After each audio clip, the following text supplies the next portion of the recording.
The tenderloin originates from the middle back region of the long loin. The main muscle of the tenderloin is psoas major, and depending on the specification has a weight range of 1.5 to 2.5 kilograms or 3 to 6 pounds. Special care must be taken when fabricating this cut as mistakes are costly. Suitable for roasting, grilling, and sautéing. No other cut has as many trim specifications as the tenderloin. It is important to familiarize yourself with the variations. Common specs include regular trim, side muscle on, wedge fat in.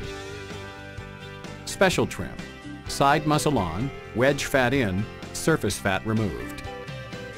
Special trim, side muscle off, wedge fat out, defatted. Pismo, peeled of silver skin, side muscle on, wedge fat out. Butt tenderloin, the sirloin end of the tenderloin, or the head, with wedge fat out and surface fat removed. Portioning the tenderloin is very labor-intensive and, as mentioned earlier, cannot afford mistakes. Before we demonstrate trimming the tenderloin and fabricating both steaks and roasts, let's familiarize ourselves with the different components to the tenderloin. The butt, the tenderloin tip, the side muscle, the wedge or kidney fat, and the silver skin. Depending on the specification you receive, different amounts of trimming will be required. We will be using a regular trim tenderloin.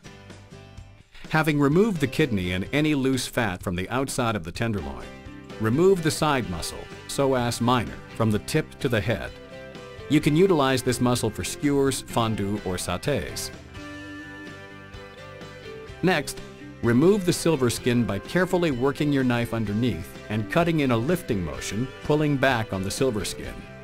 This membrane will not soften to any acceptable measure during cooking.